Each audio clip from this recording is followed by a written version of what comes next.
So welcome to our second informational session for the Green Communities Leadership Institute. I'm gonna start out with a few kind of overview slides. I'd like you to meet the folks who are part of our steering committee. We have a few steering committee members on here that'll be presenting and answering questions. We'll talk a little bit about how you guys can engage and ask questions as you go along the way. I love the baseball is life. Going for a walk with your daughter, sweet. If you guys can put in your name, if you know how to get into Zoom and put your name and then where you're from or where you live now, then we can kind of get an idea of how we're spread around the country. Let's go ahead and kick off and get started. So our main purpose for today's discussion is to share our vision for the Institute. This Institute started in the middle of COVID when a group of about a dozen of us saw a huge need for leadership opportunities as our communities were struggling with climate change, with Carthage, Missouri, sweet. With climate change, with civil issues, with the worldwide pandemic, it was all coming at us. And I think in order to be good quality leaders throughout the course of our career, we need to, one, take care of ourselves first and foremost, take care of our family, and take care of our community and organization. So this is an institute that is really gonna dig deep into your personal journey and then grow that into your professional and organizational growth. We wanna spend some time to get to know all of you. So like I said, there were 40 some people that registered. We've got upwards of maybe 20 now in the room. That'll grow. And we just wanna get to know you, answer any questions that you have. So let's do a really quick how to Zoom. I don't know, I'm gonna stop sharing here for a second. So if you guys go in the chat, I see Texas, hey Emily, Twin Cities, Minnesota, Joplin, sweet. When you go in, if you can go into where your name is, so Gordon's got it covered, Oakland, California. We got Ryan in Minnesota.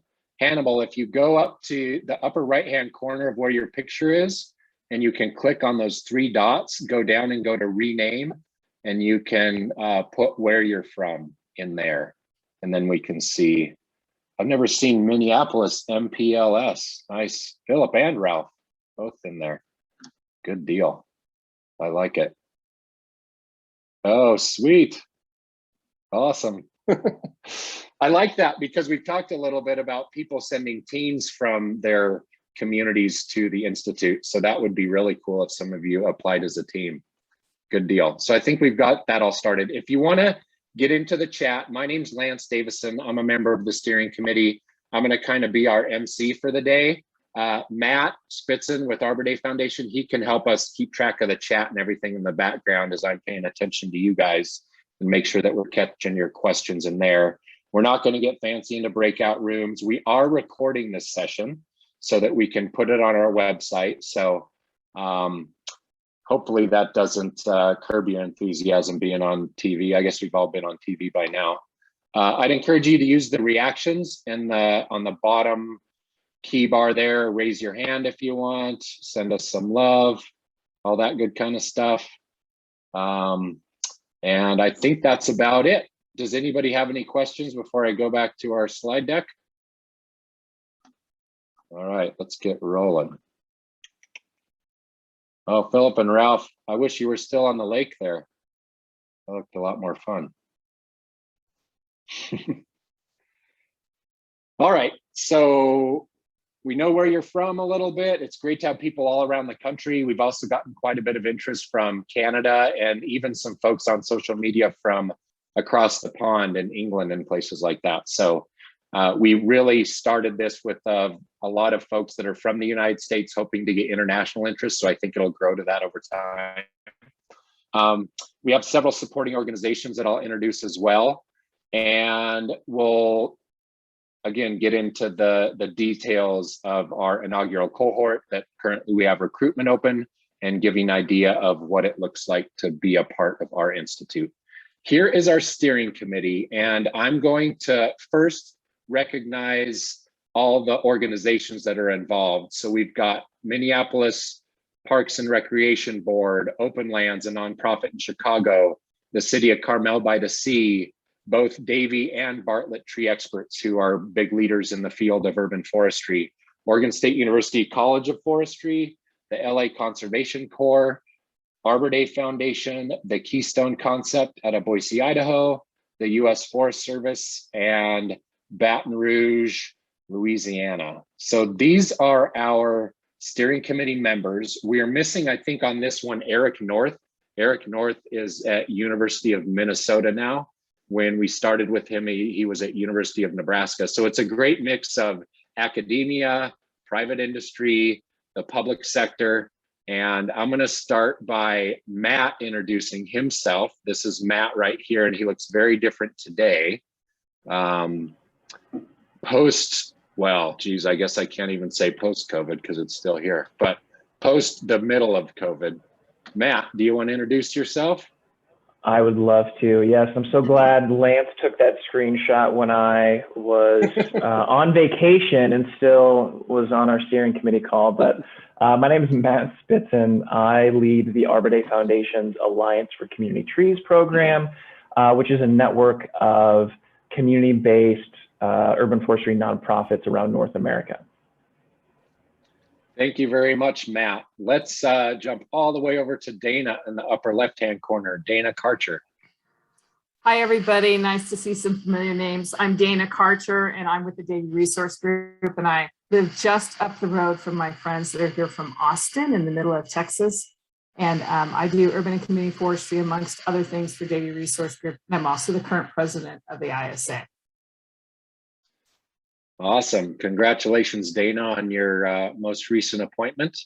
And I'm really glad because you seem to be getting bored with everything else you were doing. So it's good you got more on your plate now.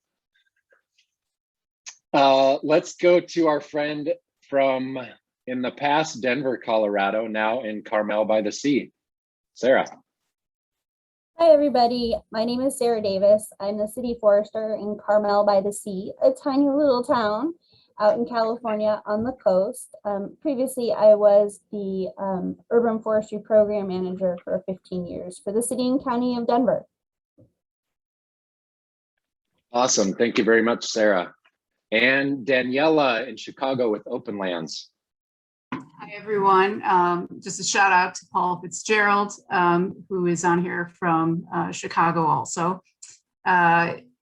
I work at Open Lands. I am the Vice President of Community Conservation, and that entails a bunch of different things, from really strategy on community outreach, education, and development, to green infrastructure implementation and maintenance around that.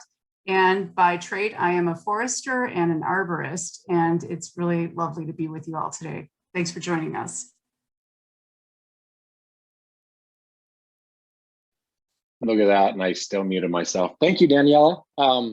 Daniela's actually become a really good friend through this process, and I never met her in person until her and her family were vacationing in Idaho just a few weeks ago. So I got to meet her whole family. So this is an interesting journey in building relationships and opportunities virtually. So if you're a member of this institute, you're going to benefit from both virtual and also in person. So I think that'll be a great journey for you. My name's Lance Davison. Here was in the middle of the winter on the Salmon River during that meeting. I live in Boise, Idaho. I'm owner and principal consultant of the Keystone Concept and been working in the arena of forestry, natural resource management, and leadership for 20 plus years now. The other folks here, this is Carlos Campero. He is with the LA Conservation Corps. We have Scott Jameson with Bartlett Tree Experts, Brian Watkins with the city of East Baton Rouge, Jeremy Barrick, he is in Minneapolis, Minnesota. Paul Reese, he is formerly with the state of Oregon. Now he has his own consulting company and also continues as a professor at Oregon State University. And he's leading our curriculum group. And this right here is Lauren Marshall. She is with Legislative Affairs at the US Forest Service. And I think that rounds out our steering committee. Is there anything I'm missing, folks? Like I said, we've got Eric, who's not Okay. in this picture, but Oh, yeah. yeah, so great. So that's us. We look forward to getting to know you, and we'll clip right along.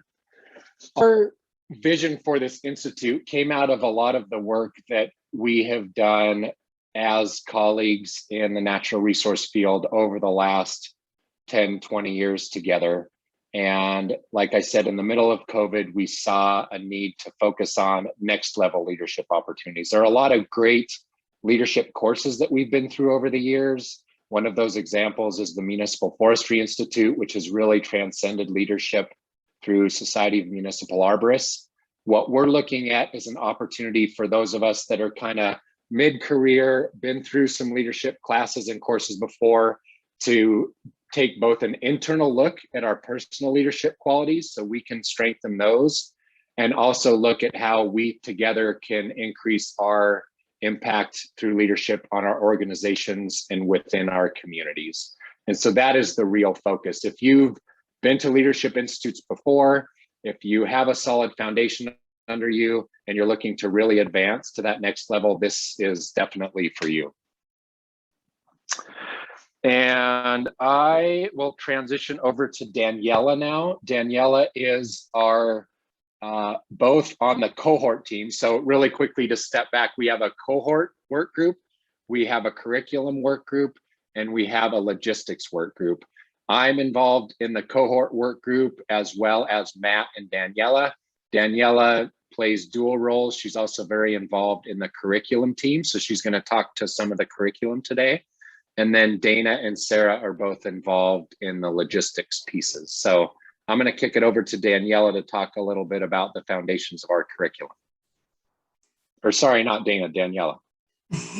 Hi, everyone again. So yes, there are a lot of words on these pages, and I apologize if it's overwhelming to read all of that. But one thing to know is that this slide and the next slide are the 7 sort of big picture items that we feel that everyone who finishes and is a participant in this institute will come out with.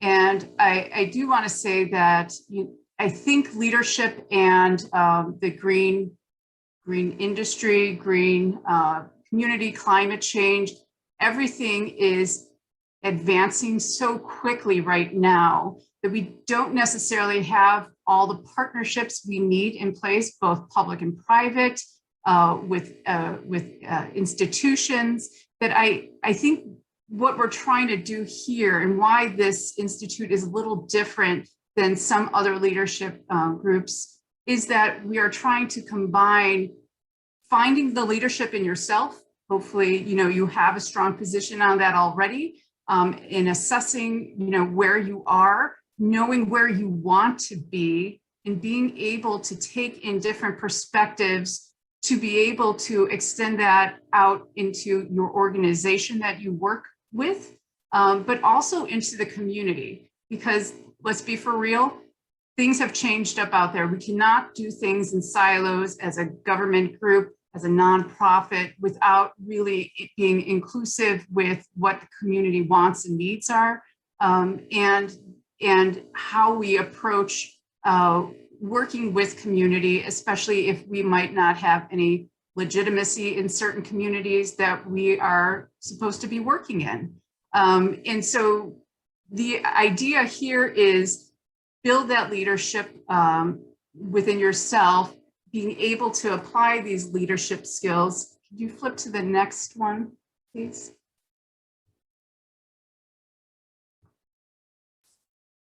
Is that Lance? Oh, thank you.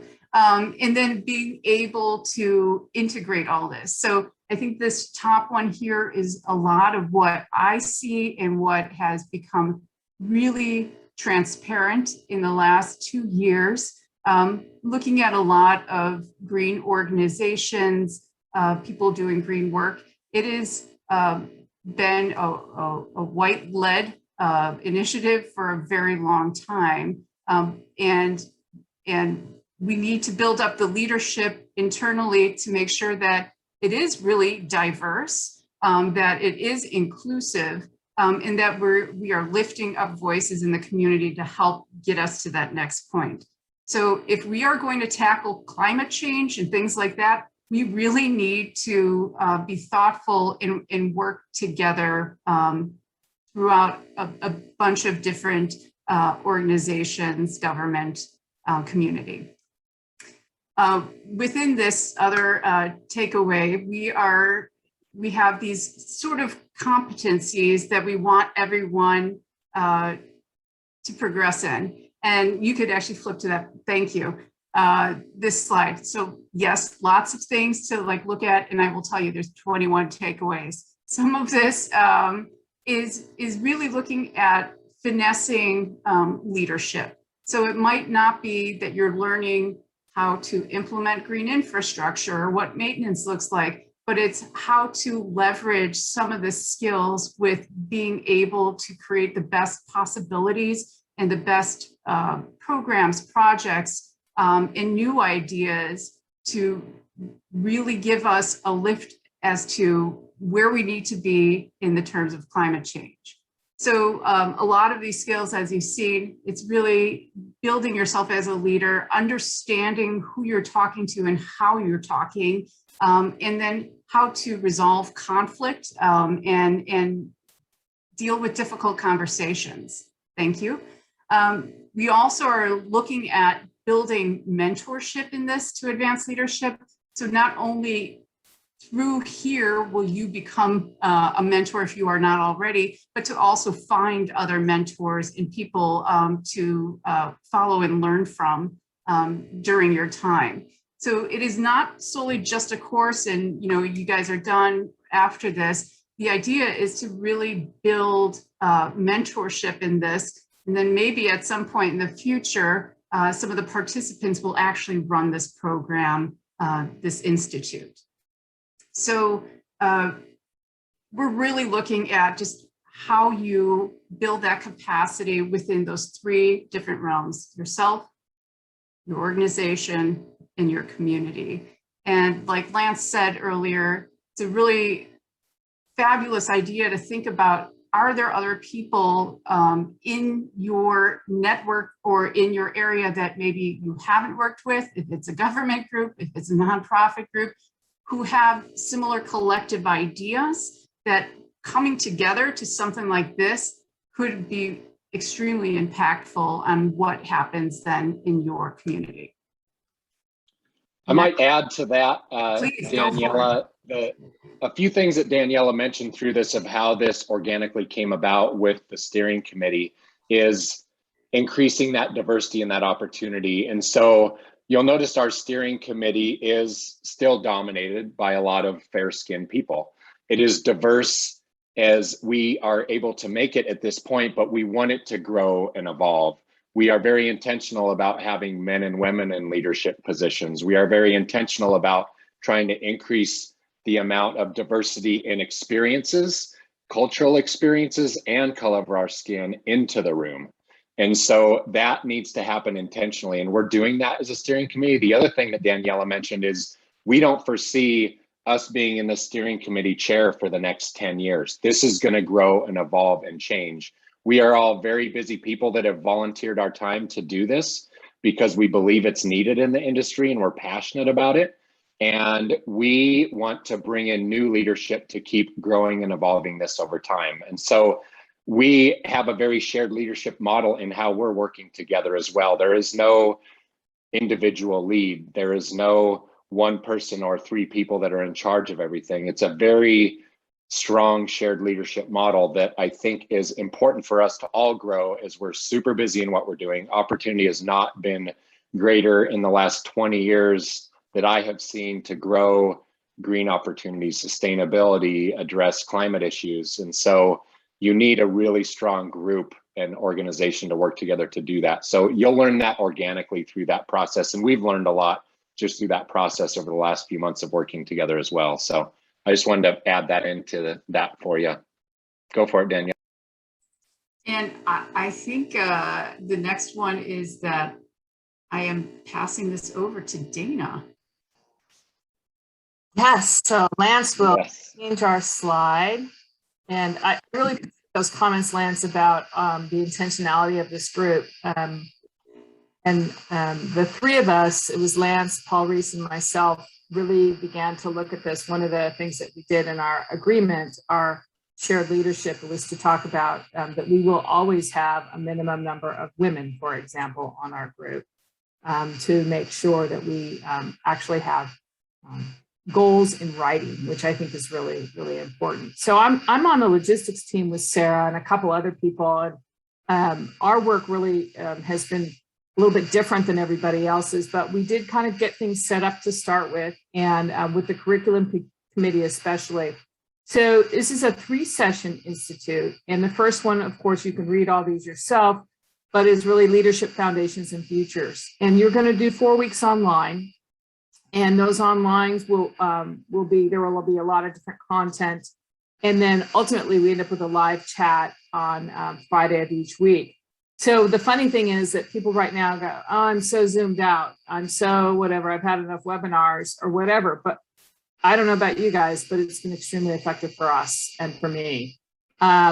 So we think we are just going to keep moving with this kind of situation. And then we move into situational leadership topics, which are obviously a little more pointed. There'll be a week of live webinars, and it's only 1 hour a day. And you could choose one day or up to all 5. The idea is these are topics that we have a lot of different teachers coming from a lot of different places, and these will be the opportunity for you to kind of choose and make this leadership institute what you want it to be. And I'm looking forward to this. I know we've talked about a lot of different things, and I'm looking forward to seeing those all in place. And then session 3 is the live and in-person session, and that date is set. It is March 6th through 10th. So the 2 first sessions are virtual. The session 3 is going to be in Portland, Oregon, one of my favorite cities in the whole wide world. And the cost is $1,800, and that will include most of your meals. And then included in that also will be the opportunity to go out and with other small groups. Portland's really easy to get around in, and so we're hoping that you'll make leadership friends and mentors in this group so that you can kind of help push all of this forward. And we know that eating food is one of the ways that you can do that when you're eating food with other people. Most of us have had meals and drinks together at some point in our life, which has cemented our relationships. So your lodging and your airfare are going to be paid by you. We are trying to keep this on a low cost. We're looking at 2 different places at this point. But the idea is that the hotel rooms are going to be less than $200 a night. And you'll have to figure out how to get there on your own. Hopefully you can fly. If you're close enough to drive, that's great. So that's really what the schedule will look like. On session 3, I will say that you want to be there, you want to be present, you want to be able to turn off your phone, and you want to be able to be really a part of everything there. So that's what I think is really important.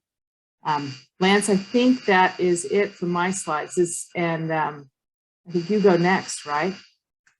Yep. No, well said. I think it's we benefit from several college professors who have done a lot of this online stuff really well. So one of the things that we're being very intentional about with the online part is that it's a quality experience, that we make the most of that. And also from the cohort perspective, we're really finding ways that you're going to know your other cohort members pretty well before you get there. There will be some individual sessions, but there's also a lot of focus on getting to know each other as a group. And when we're building our cohort, we're really focusing on getting a good mix of people, diversity in experiences. So when you put in your application, I really encourage you to lay out a lot of what is really important for you to grow, because we're being very intentional about how we put this together.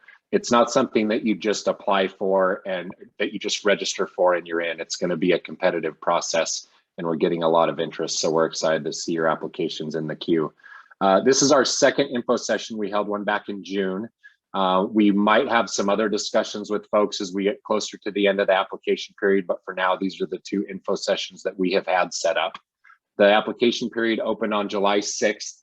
and Matt put together a great online application form that is smack dab in the middle of our website when you get there. So it should be pretty easy to take care of. You're welcome to reach out to us over email if you have any questions. The application period closes September 30th. We would like to announce our first cohort in early November, and then the virtual institute starts off in early 2022 with the culmination together in March of 2022. And these are just another few pieces of letting you know what the part of the Institute is. We want active members that want to share your personal journeys and evolve over time. This is our friend from Sweden, thinking very intently. If you've never met this gentleman before, he's a very smart man that we've been lucky to all work with. And he may be involved at some point in this Leadership Institute. We want you to come with previous leadership experience and training. So that's one of the pre-qualifiers that's important. If you've never been to a leadership training before, this is probably going to blow your mind a little too much. So we want to make sure that you at least have a solid foundation there, both through real world experiences and also a course or two, and be prepared to evolve and grow and be part of what we hope is a group of people that'll continue to change the future of evolving our way of tackling climate, bringing communities together, tackling difficult societal issues. And the application process, I can show you that if you'd like. While we have time, we still have about a half hour with you together. And please do share as much as you can about your reflections and your goals through this process. And now we're on to questions and discussion. One thing that we've done really quick before we get to the questions is we're all doing this volunteer. And so we create a good website, I think. We would love feedback on that if you want. We have all the information that you should need there. We also have an email address that you can reach us at. We tend to just push out this information via our own social media channels, whether it's personal or professional. That's how we're getting that information out. And so follow our various organizations on those social media channels, LinkedIn. I'd encourage you to join us and grow in advance. We've got a few applications in the queue, and like I said, a lot of interest. So you should be seeing plenty more from us.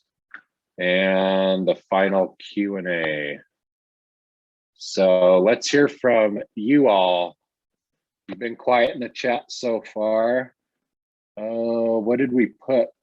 Matt, did we put something in the waiting room? The flyer? Oh, look at you, Matt. Are you sending those to the waiting room, Matt, or to everybody? I guess we're all getting it, huh? Good call.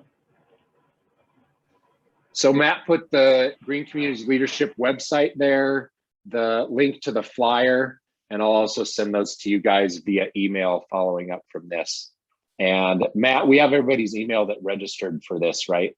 So I can just get that from you. Cool, perfect. All right, let's hear your questions, folks. This is your time. Gordon, hurry up before you go for a bike ride. It's a nice bike. Bianchi? Nice, it's got the Bianchi color. Dana knows about bikes.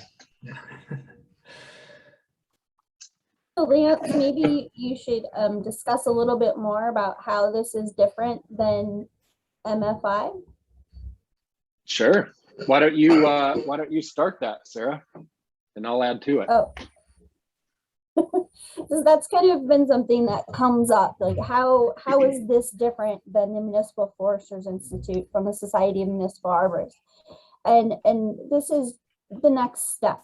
So if you're an MFI grad, you've had that training, so that fulfills kind of the requirement of having some sort of leadership type experience. But this is to, you know, now go to the next level, dig a little bit deeper, and get some more tools into your toolbox, really for professional development. So it's not in competition with MFI.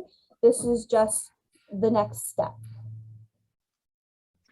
Speaking of MFI, it's the Municipal Forestry Institute. If some of you aren't aware of that, a lot of you look familiar and have probably been through it. If you've been to MFI, put a thumbs up. I bet Emily has. Gordon, you look familiar. I have.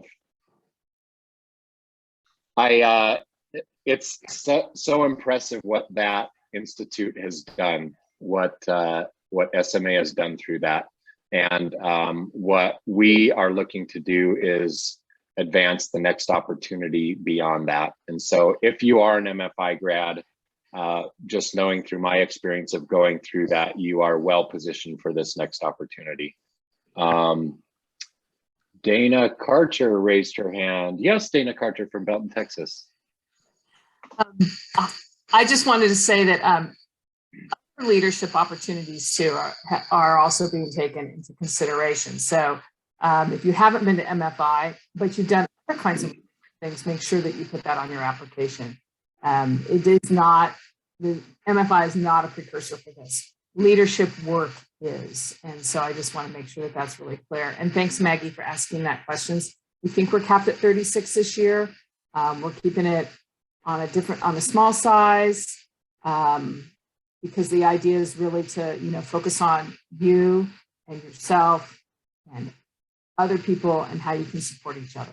And so that's one of the reasons. This is the first year we've done it. I was involved the first year of MFI, and we were just like, let's get 50. And then we were, let's get 60.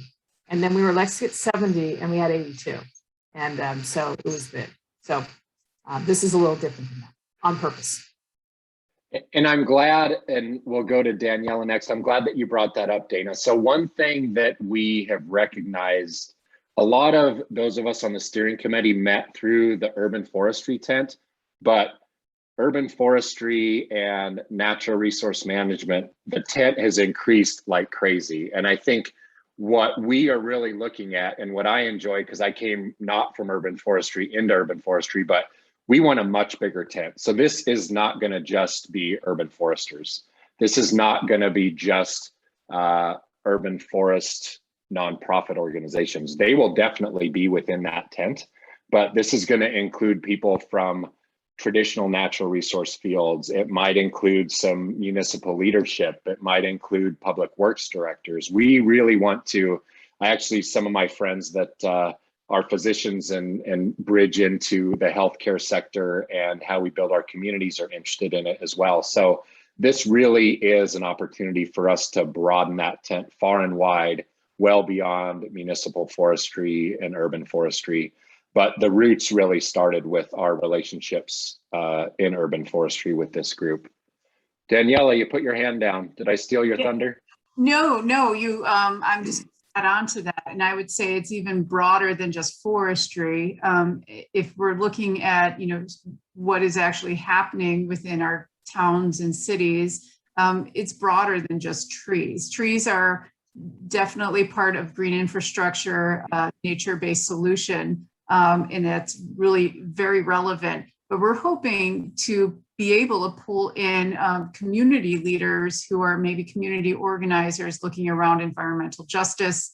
We're looking to bring in water engineers, landscape architects, because it is something that we're so siloed in right now that we need to have further conversation, bigger ideas, and implementation in order to get where we need to go. Excellent. Thank you, Daniela. Greg asked said you haven't been to MFI, you were hoping to get to it. I would recommend, I don't know your background, Greg, you may be ready for this without MFI, but MFI provides so many great values if you work in the municipal realm and in urban forestry that I encourage you to probably pursue that first. But if you want to talk in more detail about that offline, I don't want to prevent you from pursuing this opportunity, but MFI is really valuable if you haven't been through it to do that before you came to this institute. And what's exciting about this inaugural institute is we're learning as we go. It's going to be a very shared leadership journey for all of us, right? So we're going to help as instructors, we're going to help put the curriculum together, but we're also going to be in the room with you guys learning along the way. we'll have small groups that are meeting via online before we get there in person. So we're not standing up here on a pulpit telling you how to lead. We're in the thick of it with all of you as well. So I don't type very. So I said to Greg that if you didn't go to MFI, be sure that you talk about your other leadership experience if you want to go ahead and apply. Right. Yeah, I hope I didn't confuse that. I feel like it's, what is it, Twitter, that you can't, there's no correction button. So it's Good question, Greg. And Greg, where are you from? Your name sounds familiar. He's in a real dark room. Illinois, cool. Philip and Ralph in Minnesota, what do you guys think? Ralph's in the woods, or one of you guys is in the woods. I don't know. We're interested in listening.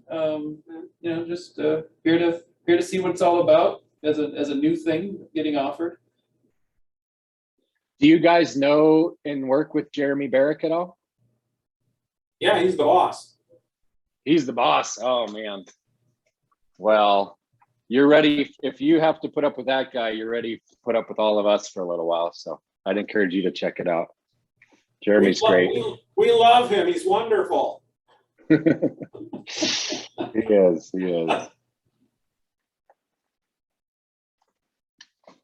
Any other questions, folks? You're a quiet group. We got to pull you out of your quiet spot. Carla's in a cool spot. Where are you at, Carla? Hi, all. I'm in San Francisco, California, although the picture is the Yuba, a fork of the Yuba River. But I myself am in San Francisco, California. Nice. Yeah, we got a good distribution. Hey, Daniela asked who was going to be teaching the classes. Good question. So we're working on that right now. We have not confirmed. We've had some conversations with some pretty exciting people, but we haven't confirmed those, so I don't want to disclose that yet. But what we're looking at is, one conversation we've had is actually completely organic off of social media. Somebody approached us that does a lot of in-person experiential leadership work, and their curriculum is very similar to ours, and their target audience is more focused in the business sector. And so they saw what we were doing and they approached us. So I think we're probably going to do a little bit of collaborating with them. And they may even participate as a cohort member as well. But one thing that I know in my life that I've done just on a personal note, and my daughter just finished doing an Outward Bound experience, is it's really cool to be in the outdoors learning leadership skills. And so I think you're going to see that blended into this a little bit.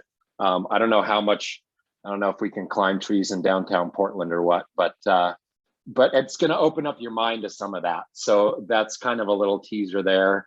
Some pretty high-powered leaders that have been involved in large organizations are interested in helping out. We anticipate probably, what's this month, August? I bet by September, October, we might be able to announce some different speakers. But there are some curriculum things that we can share with you as well as we're getting that out. I'd encourage you to stay on our mailing list because we'll be sending that out as it's developing. Maggie in Austin. Hey, Maggie in Austin. Hey, I just put hello everyone. I just put 2 questions in the chat. So I guess I'll give you the background on how it will be executed. So different than some other things you may have done before, you'll be responsible for taking care of everything yourself in terms of going to, getting your flights, when you land, and getting to a location. So that's a little different than the way it's been done in some other leadership things that we've done. And of course, somebody started mowing their lawn right next door when I started talking. It's the story of my life during this whole thing. And then you'll arrive, there'll be a schedule, there'll be small groups, those will be mixed up, there will be large groups. There will be, you'll have a notebook that you'll be able to use that will be part of what you do from the very beginning. So it'll be different kinds of teaching, like the teaching in Portland will be live, but for the most part, pretty sure for the most part, there will be some online teaching there as well. Your meals will be taken, breakfast and lunch will be there at the facility, but dinners will be out and about, which is why the idea of, going to meet with other people. We'll make restaurant suggestions and you can go out and be with other people. And then diversity and inclusion. I'm really proud of the fact that we're not blind to that. And so we will make sure that that we look at the class and determine, how people fit. We also want to make sure that it's not, like Lance said, it's not just color of the skin, but also experiential as well, because we all come from different places. I probably learned mostly, having done most of my work in California, that California is not Texas, where I do most of my work now. It's very different. So we want to make sure we look at experiential as well. So we, as a group, will choose the attendees, and that is something that we will look at, of course. Does that answer your question?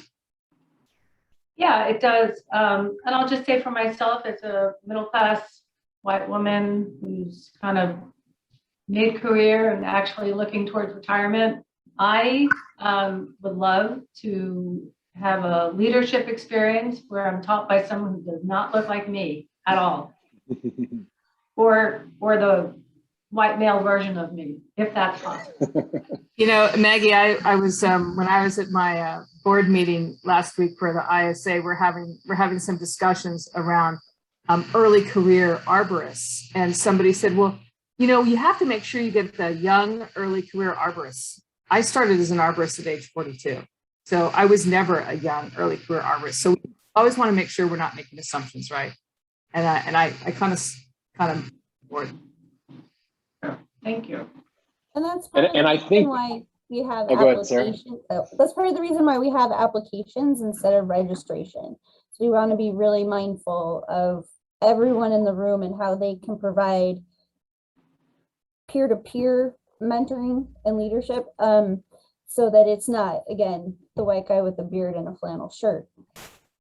And lastly, around our education, we had created a committee outside of this group that you had met earlier, which brought in diversity of leadership and education, and also experience and race and gender, to really help us evaluate and understand how the material we're looking at as part of the education of this institute addresses some things, to make sure it's not a very top-down perspective, that there is a lot of language around inclusion and in thinking through that. And we are also working, potentially bringing in teachers that do not look like you, Maggie. And we're really hopeful that we will have a great background of many people to be able to teach the classes. Thank you all. Thank you. I think that's a great discussion. And that's also why we say, Maggie, that we want to have those important conversations. We want to have conversations about, just because of the way you look when you walk in the room, that might not tell your whole story. So we're not gonna deal with the challenges of having a more diverse workforce without having important conversations and just assuming based off of what we see on an application or who walks in the room. So be ready to peel off several layers of the onion of who we all are to get to those deep questions and challenge ourselves and help together grow a more diverse and inclusive workforce. So I'm glad that you brought that up and talked about it. We have about 10 more minutes to respect folks' time. But I'd love to answer more questions. I will follow up with everybody via email with some more information. I love the detailed curriculum questions. And so we're gonna, I know the curriculum is still growing and evolving, but it makes me realize that we need to get some more detailed information out about that curriculum before the application period closes. So I would anticipate we can probably do that within the next few weeks. Would you agree, Daniela? Yeah. It was really a thoughtful question and made me realize, yes, we should talk more about that too. Yeah, cool. Gordon raised his hand. Where'd Gordon go on my screen? I moved. Oh, there you are, upper left-hand corner, cool. I know you went over this earlier, but if you wouldn't mind repeating the time commitment for the online modules. I know that the first one's from January 17th to February 11th. Are those an hour each, or is it? I'm just trying to get a concept of how much time is required online with the first two parts. And then I imagine the real life one's going to be all day for each of those days, correct? Okay. Yes. So we estimated about 2 to 4 hours per week for session 1. And then session 2 was a week of live webinars, 1 hour per day. Okay. And you choose one day, or you can do all 5. Thank you. Yeah. And I will send out the slide deck, which has that info in it for you. Yeah, that's a good question. So, and that's something we're excited about, like I said, with the cohort group, to have, I know when I've done some of this online stuff, I'm a bit old fashioned. I don't really like it, but so we're going to be very intentional about spending time with you and having those end of the week sessions with this group, so that we, like, I anticipate I will spend time with 5 or 6 of those people every week. And so we'll talk and we'll explore things and that kind of stuff, just to make it an enriching experience by the time you're there in person. Good question. Who can we call on? Ryan Gustafson in Minnesota. What do you think, Ryan? Yeah, I mean, I haven't been to MFI, and it's something that I've been considering the last couple of years. So with that information, kind of helps me gear towards maybe hold off on this until I get to MFI, and kind of reinforces my want to go to MFI. Cool. So what's your position in Minnesota? I'm a project developer. I'm with the Davie Resource Group. Oh, I see. Yes. Dana, one of your people. Good to see. He is definitely. I know I've heard your name, Ryan. Right on. Yeah, I think so. You could talk to Dana in more detail offline. I don't want us to compete with MFI, just to be completely honest with you. It's a great organization. It's a great institute. We wouldn't be here today if it wasn't for our experience at MFI. Greg, thanks for joining us. He's out. Ann Koenig joined us. Hey, Ann, how's it going? So yeah, thanks, Ryan. We can continue that discussion.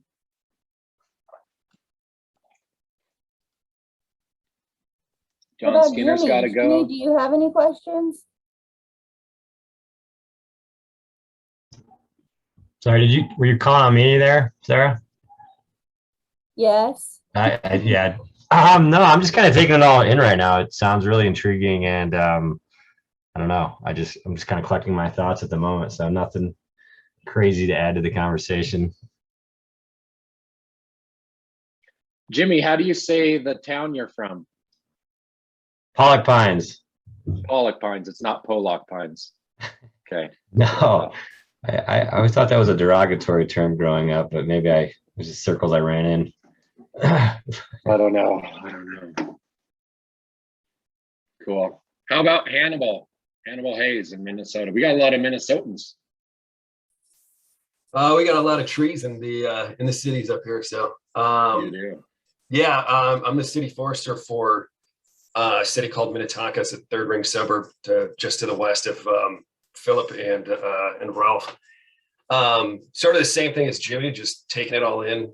Curious more about the curriculum. I haven't attended MFI, but I've attended some other leadership training courses and things like that. So just wondering how it all sort of shakes out and things like that. So very interested in like in the discussions with other professionals about who aren't urban foresters. There's a lot of interest in the city of Minnetonka about converting forested lands right now into different ecosystem types to serve different ecosystem services.